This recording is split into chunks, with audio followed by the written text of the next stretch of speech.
The London season of 1842 had begun with its usual flurry of soirees and garden parties, but for Lady Katherine Kent, the glittering assemblies might as well have been taking place in another world. She stood in the corner of her cramped attic room, staring at the crumpled newspaper in her hands, the black ink smudging her trembling fingers. The headline of the society column glared up at her. Earl of Wiltshire's daughter flees after scandalous revelation. Catherine folded the paper carefully and placed it in a wooden box beneath her bed. The box contained all she had left of her former life. A pearl hairpin, her mother's cameo, and the letters that had led to her downfall. 6 months ago, she had been Lady Katherine Kent, beloved daughter of the Earl of Wiltshire, with 3 marriage proposals expected before season's end. Now she was simply Miss Kent, a lady's companion to the elderly and nearly blind Mrs. Pembroke, living in a modest townhouse in an unfashionable corner of London. The higher one climbs in society, the further one has to fall, Catherine murmured, smoothing her plain grey dress, a far cry from the silk gowns that once filled her wardrobe. She had learned the hard way that trust was a luxury she could no longer afford, particularly trust in charming men with honeyed words and empty promises. A bell jangled from downstairs. Mrs. Pembroke would be wanting her evening tea. Catherine squared her shoulders. She might have lost her position in society, but she would not lose her dignity. As long as she remained in Mrs. Pembroke's employ, hidden away from prying eyes and wagging tongues, she could slowly rebuild some semblance of a life. That was all she wanted now, quiet anonymity, away from the whispers and stares. Love, marriage, happiness.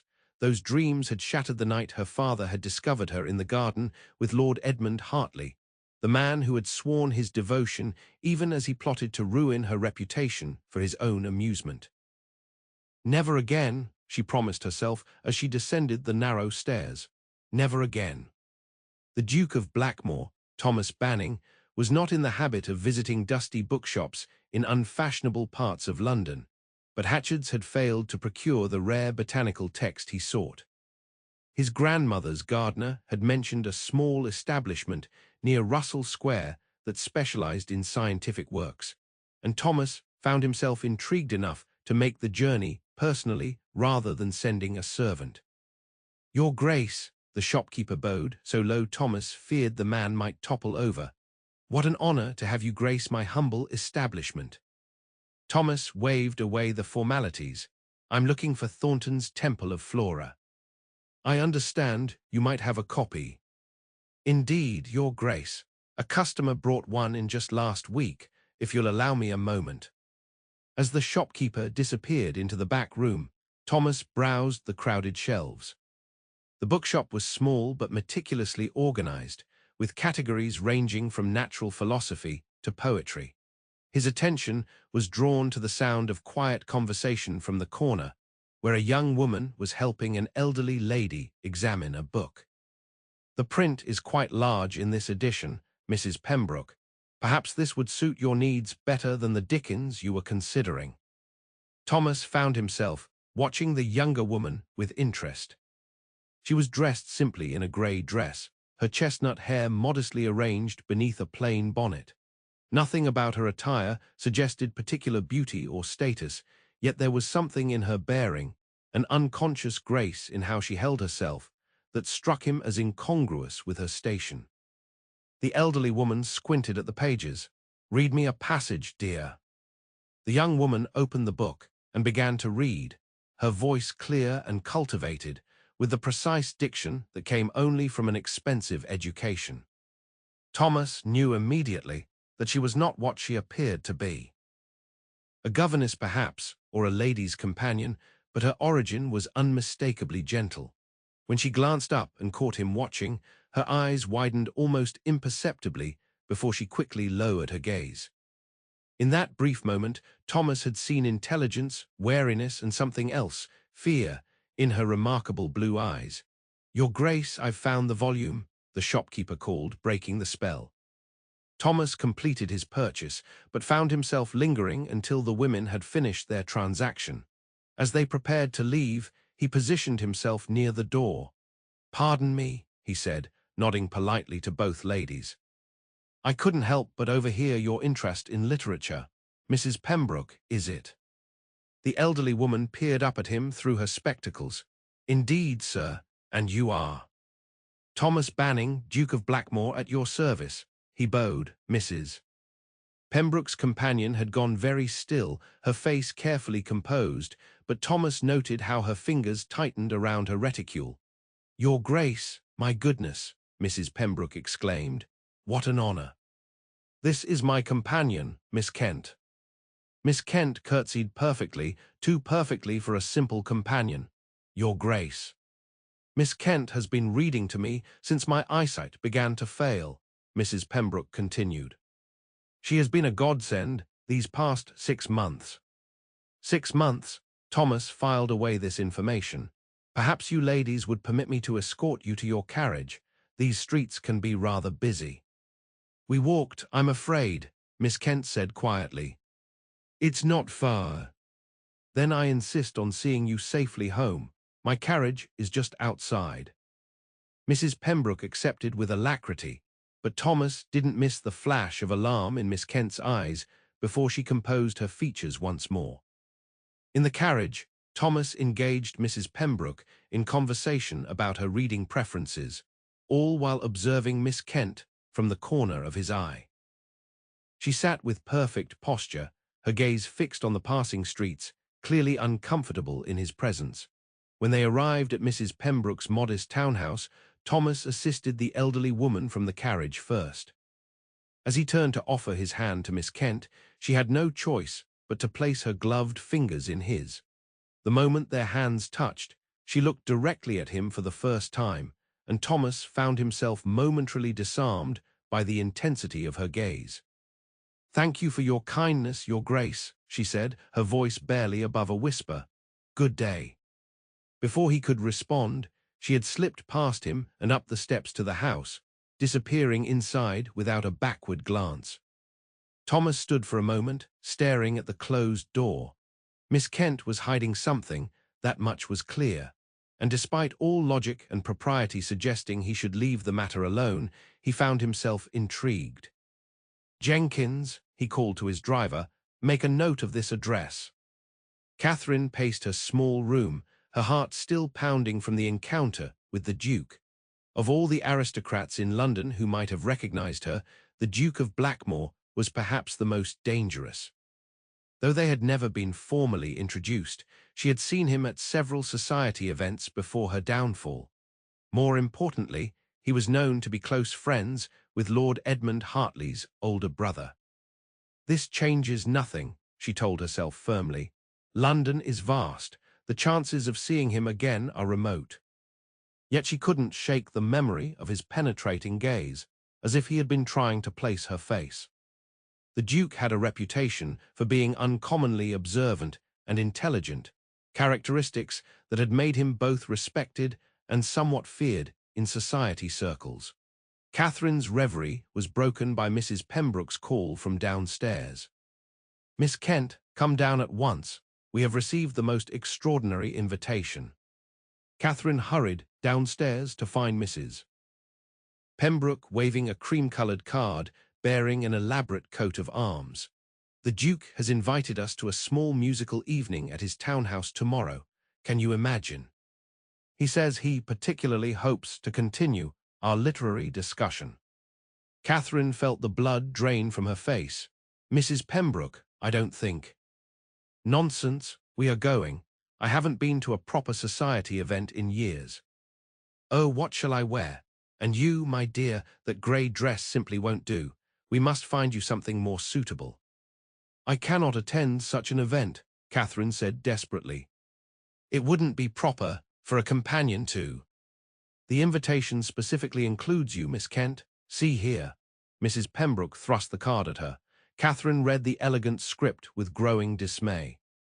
The invitation was indeed addressed to both of them, with a personal note from the Duke mentioning his interest in discussing some rare botanical volumes with the discerning Miss Kent. "He seemed quite taken with you, Mrs." Pembroke said with a sly smile.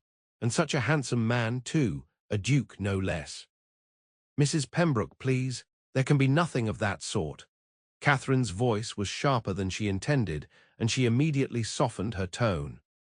I'm simply a companion. The Duke is merely being polite.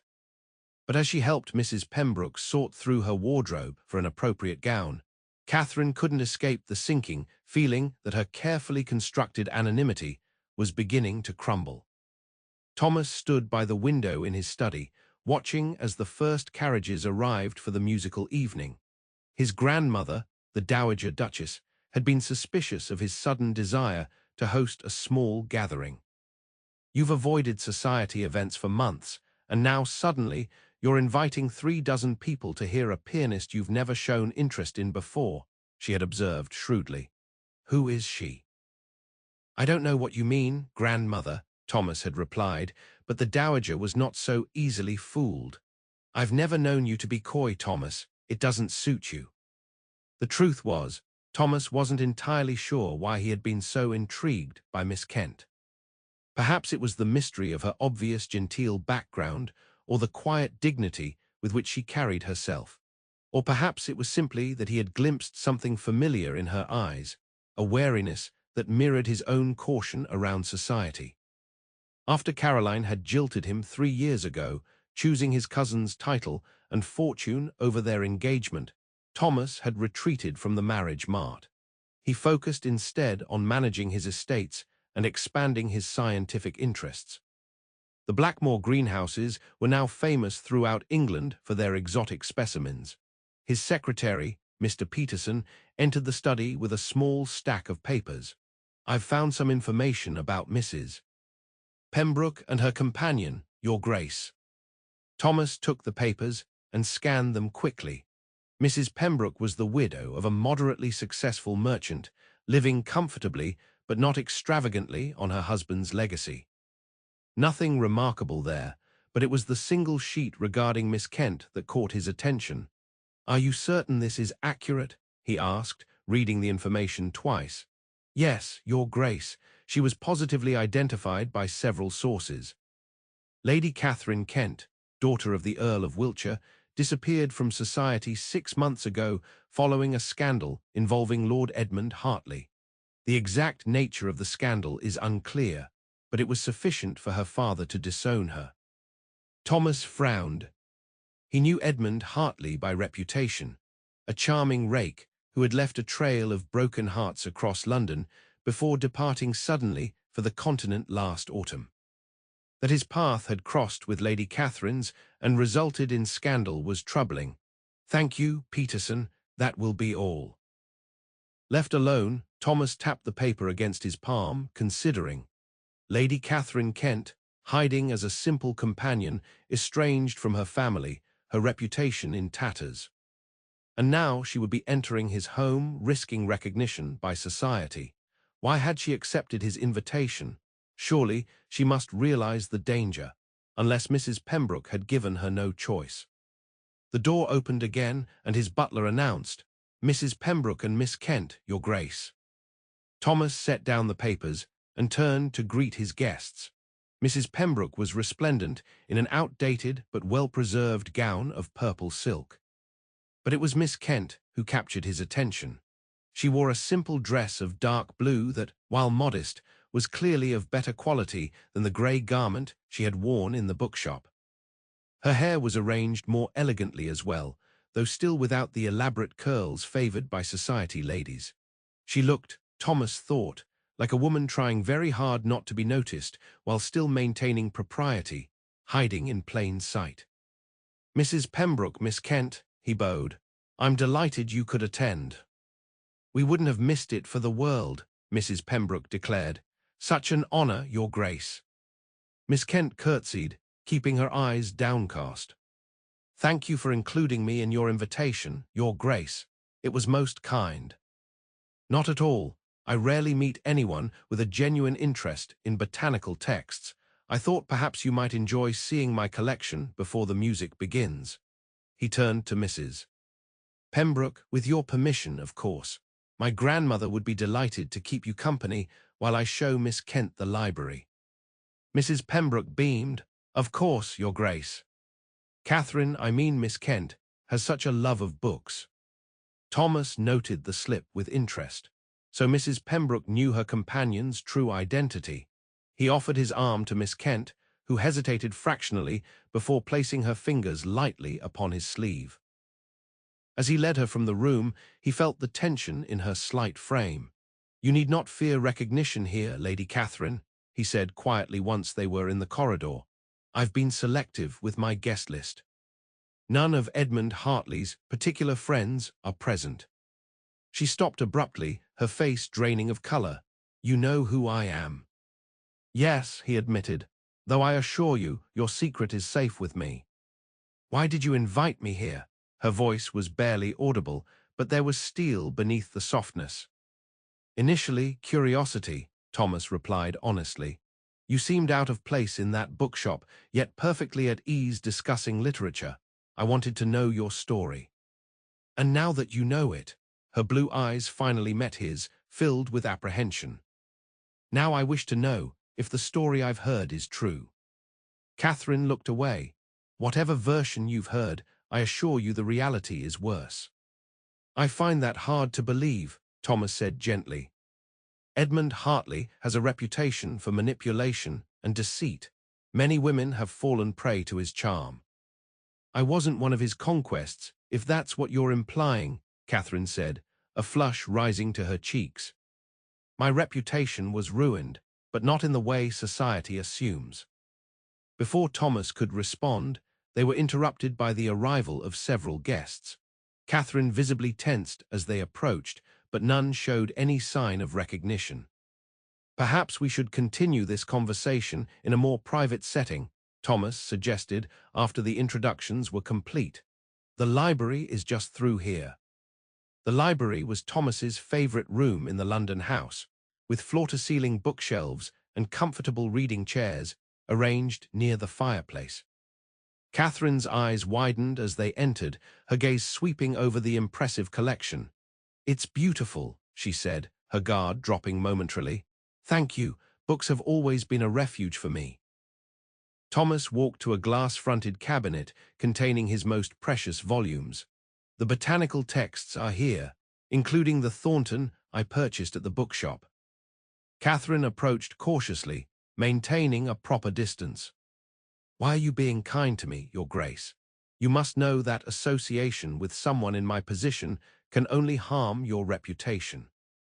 "I'm not concerned with gossip," Thomas replied, "and I find myself intrigued by you, Lady Catherine."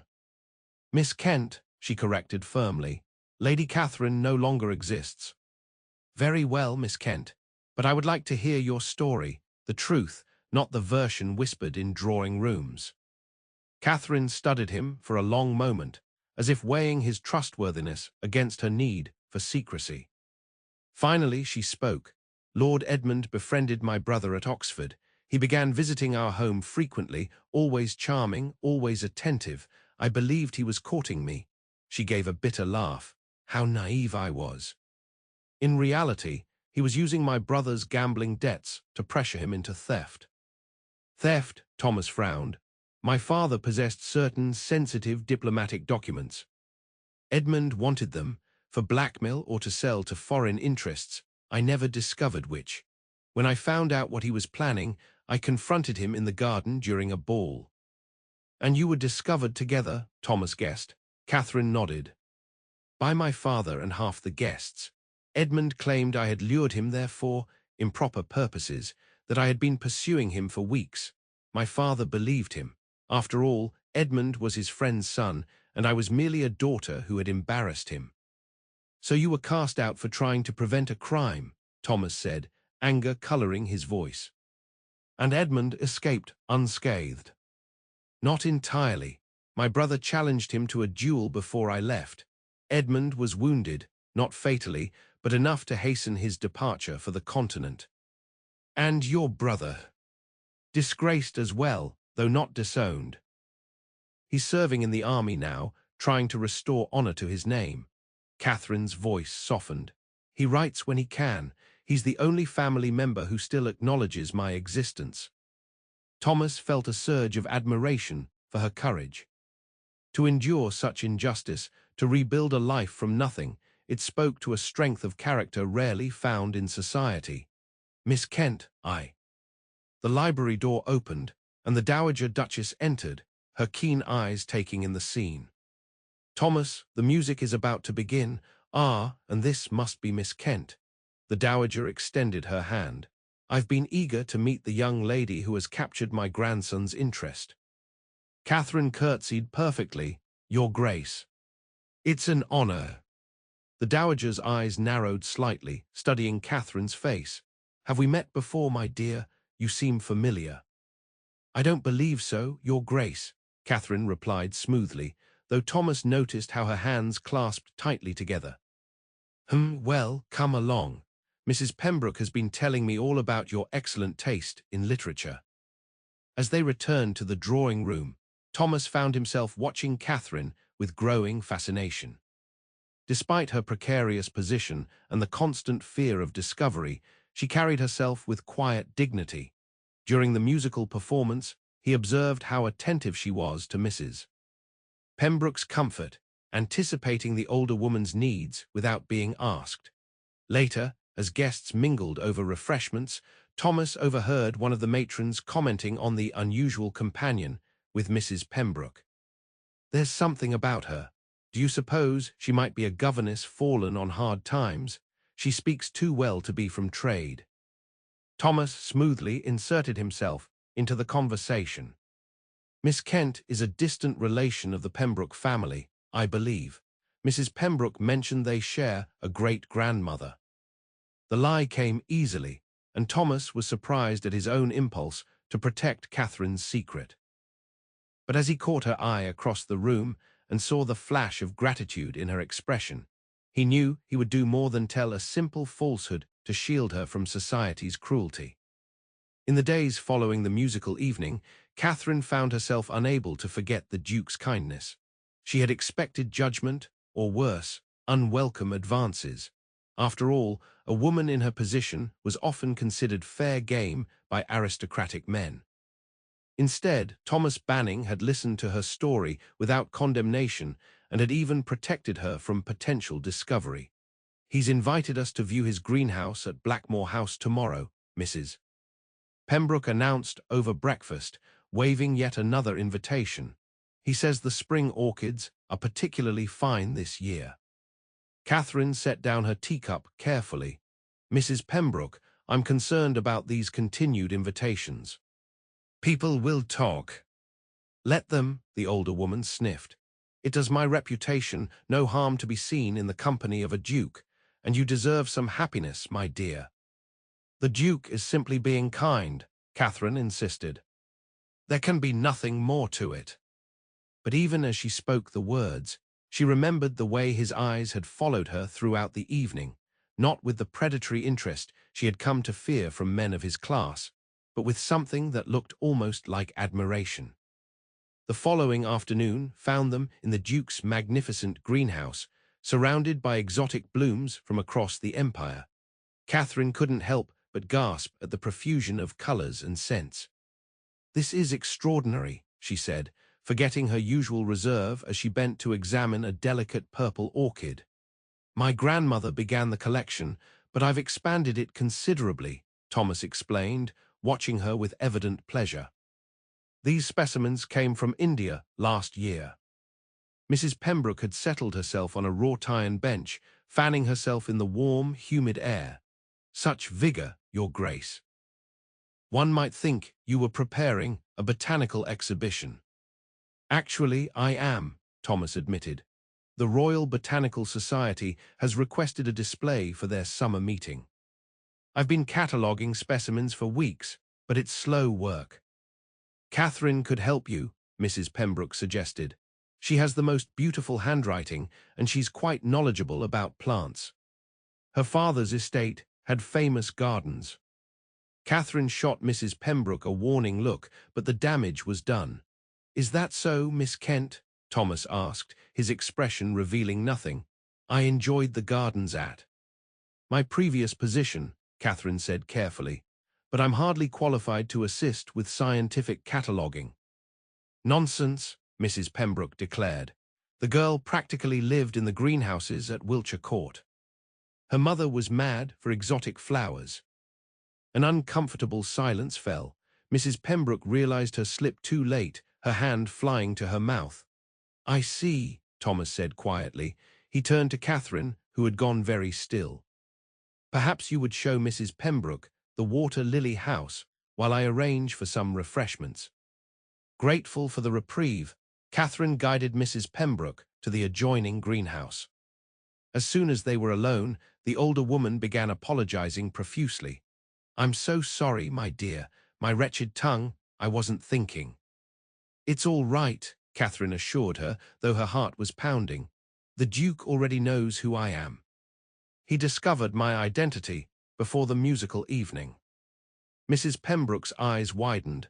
"And he invited you anyway, my goodness." "He's been very understanding," Catherine said, uncertain how to explain the Duke's unexpected support.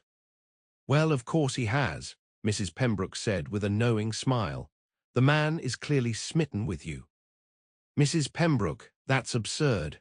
The Duke of Blackmoor could never—" "Could never what?" Thomas asked, appearing in the doorway with a tea tray. Catherine flushed deeply. "Nothing of consequence, Your Grace."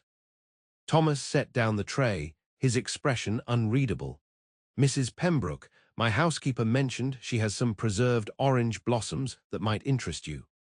She's waiting in the main house, if you'd care to see them." Mrs. Pembroke rose with suspicious alacrity. "How thoughtful. I'll just leave you two young people to discuss botany." As the older woman departed, Catherine found herself alone with the Duke for the first time since their conversation in the library. She kept her eyes fixed on the water lilies, uncomfortably aware of his gaze. "Miss Kent, Catherine," Thomas began, moving to stand beside her. "I hope you know that your past circumstances make no difference to my regard for you." "That's very kind, Your Grace, but—" "Thomas," he corrected gently. "Please." Catherine finally looked up at him, fighting the unwelcome flutter in her chest. "Thomas, then. But you must understand that regardless of your personal feelings, society would never accept someone like me in your circle. I'm ruined, disowned, without fortune or protection. At best, I am an object of pity, at worst, of scandal. And if I don't care what society thinks—" She gave him a sad smile. "You say that now, but you would. Everyone does, eventually. The whispers, the cut direct, doors closing, it wears on the strongest resolve. You seem to have endured it well enough." "Because I disappeared," Catherine pointed out. "I became invisible.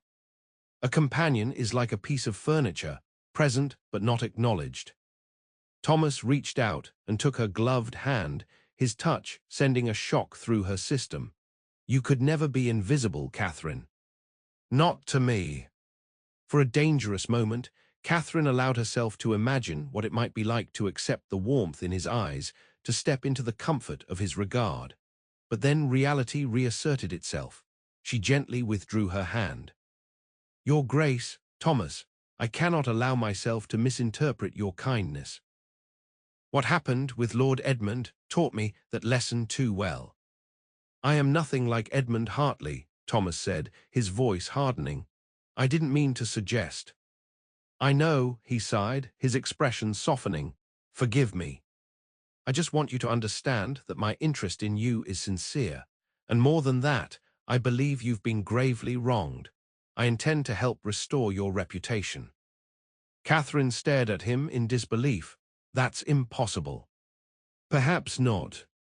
Edmund Hartley has returned to London." Her blood ran cold. "When?" "Last week. Apparently his continental creditors became too persistent." Thomas's jaw tightened. "I intend to confront him about what really happened that night. With your brother overseas, someone must stand for your honor." "No," Catherine gripped his arm in sudden fear. "You mustn't. Edmund is dangerous. He has nothing left to lose. And it would only create fresh scandal." "Then what would you have me do?" Stand by while you live in exile from the life you deserve." The passion in his voice shook her. No one had fought for her before, not her father, not the society friends who had abandoned her at the first whisper of impropriety. Only her brother had believed in her innocence, and he had paid for that loyalty with his own disgrace. "Why do you care so much about what happens to me?" she asked softly. Thomas took both her hands in his gaze intense. "Because in you I see something rare, genuine courage and integrity. Because despite everything you've endured, you've maintained your dignity and grace. And because when I'm with you, I feel something I haven't felt in years." Katherine felt tears threatening. "And what is that?" "Hope," he said simply. Before she could respond, they heard Mrs. Pembroke's voice as she returned with the housekeeper. Katherine quickly stepped back, composing herself. "You should return me to Mrs. Pembroke's house," she said quietly. "And then you should reconsider whether my friendship is worth the cost." But as they parted that afternoon, Katherine knew with painful certainty that it was already too late for her heart. Thomas paced his study, his thoughts in turmoil. Catherine's words echoed in his mind. "Reconsider whether my friendship is worth the cost," as if anything could diminish what he felt for her. In the 3 weeks since their greenhouse conversation, he had respected her wishes and kept his distance, sending only formal notes of invitation to general events where they might meet without causing comment. Each time Mrs. Pembroke arrived alone, with apologies that her companion was indisposed. Katherine was avoiding him, and Thomas couldn't blame her. He had moved too quickly, frightened her with the intensity of his feelings before she was ready to trust again. His grandmother entered without knocking, a newspaper in her hand. "You need to see this," she said without preamble. Thomas took the paper, scanning until he found what had alarmed the dowager. There in the society column was a brief but pointed mention. "Lord E.H. has been seen about town again, boasting of past conquests. One wonders if the mysterious disappearance of Lady K.K. might feature in his tales." "Edmund Hartley is making noise about Katherine," Thomas said grimly. "So it is Katherine Kent," the dowager confirmed. "I thought I recognized her at your musical evening, Wiltshire's daughter." There was quite the scandal. "A scandal based on lies," Thomas replied, crushing the newspaper. "Edmund Hartley destroyed her reputation to cover his own crimes." His grandmother studied him with shrewd eyes. "You care for the girl?"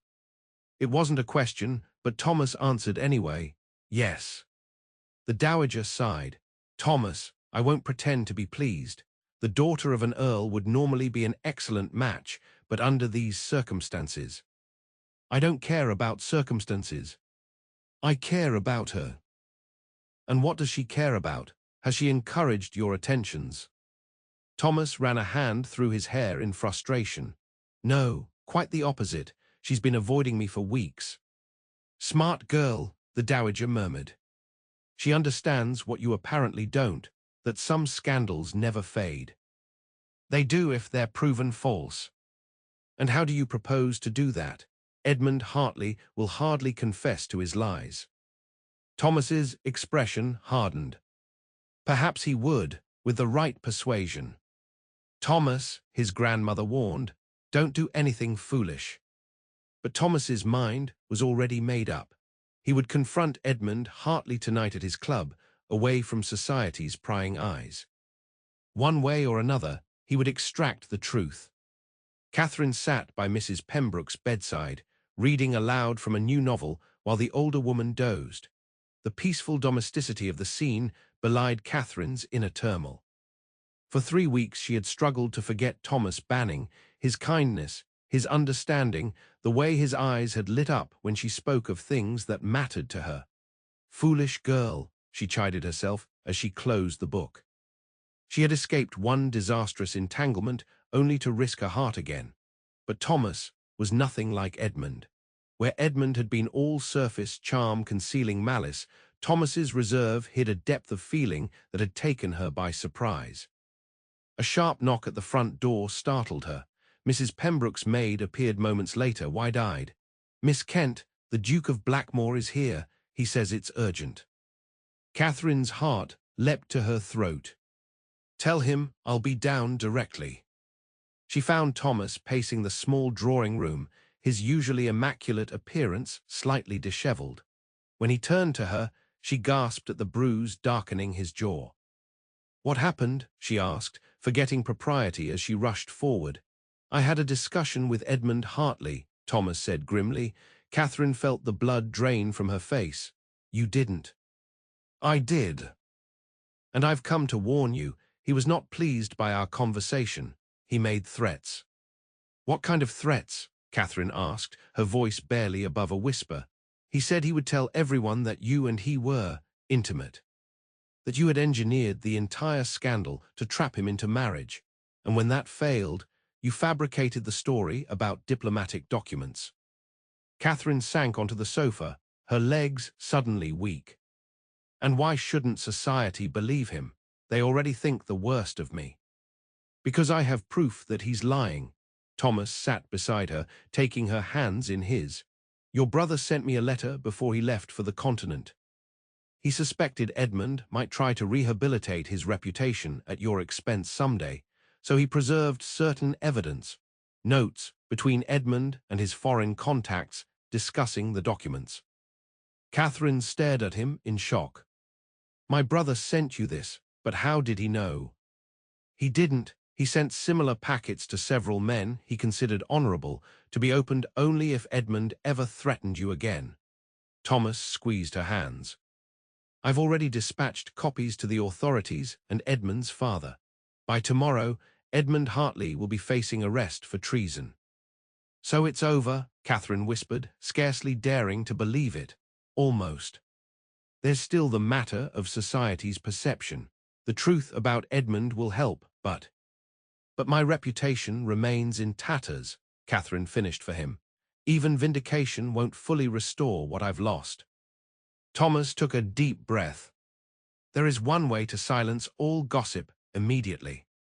Catherine looked at him questioningly, and then understanding dawned as he slid from the sofa to one knee before her. "Katherine Kent, I have admired you from the moment I saw you in that bookshop, trying so hard to disappear, yet shining so brightly I couldn't look away. These past weeks apart have only confirmed what I already knew, that I love you with all my heart. Would you do me the great honor of becoming my wife?" Catherine's eyes filled with tears. "Thomas, you can't. Your position, your family." "My family will support whatever makes me happy. As for my position, being a duke means I get to marry whom I choose." He smiled wryly. "And I choose you, Catherine, not out of pity or some misplaced sense of chivalry, but because you are the bravest, most principled woman I've ever known. The scandal will transform overnight into a romantic tale of devotion and vindication. Society loves nothing more than redemption, especially when it involves a duke." He grew serious again. "But none of that matters to me. All that matters is whether you could love me in return." Catherine's heart felt too full for words. After months of shame and hiding, of believing love was forever beyond her reach, here was this remarkable man offering her not just restoration, but a future brighter than any she had dared imagine. "I already do love you," she admitted, her voice breaking, "but I've been afraid to trust it, afraid to trust myself." "Then let me be strong for both of us until your fears fade," Thomas said, reaching up to brush away her tears. "Say yes, Catherine. Let me spend my life making you happy." "Yes," she whispered, and then louder, "Yes, Thomas, yes." He pulled her into his arms, his kiss a promise of all that was to come. When they finally broke apart, Catherine laughed through her tears. "Mrs. Pembroke will be insufferably pleased with herself." "As well she should be," Thomas replied, smiling. "I must remember to thank her for bringing you to that bookshop." "I was hiding in plain sight," Catherine mused, "trying so hard not to be noticed." "Yet you were the only one I saw," Thomas said softly, "the only one I'll ever see." 6 months later, the Duchess of Blackmoor stood in the magnificent greenhouse at Blackmoor House. supervising the arrangement of exotic blooms for her first major society event as Thomas's wife. The scandal surrounding Edmund Hartley's arrest and subsequent conviction had indeed transformed Catherine's story into one of romantic vindication, just as Thomas had predicted. Her father had written, awkwardly requesting reconciliation. Catherine had forgiven him, though their relationship remained formal. Her brother had returned from the continent a hero for his role in exposing Edmund's treason, his own reputation fully restored. As for society, they had embraced the new Duchess with enthusiasm, especially after the Dowager publicly declared her the daughter she had always wanted. Those who had shunned Catherine in her disgrace now clamoured for invitations to Blackmoor House. "Everything looks perfect," Thomas said, coming to stand behind her, "just like you." Catherine turned into his arms, still marvelling at how easily happiness had come after so much sorrow. "I was thinking about that day you found me in the bookshop, how different my life would be if you hadn't noticed me." "I would have found you eventually," Thomas said with conviction. "Some things are simply meant to be." As they walked arm in arm toward the house, where guests would soon arrive, Catherine felt the last shadows of her past finally fade away. She had once believed that love was a luxury she could no longer afford, that trust was a risk she dared not take. But Thomas had shown her that the heart's longing couldn't be denied forever, not when it led to where she truly belonged.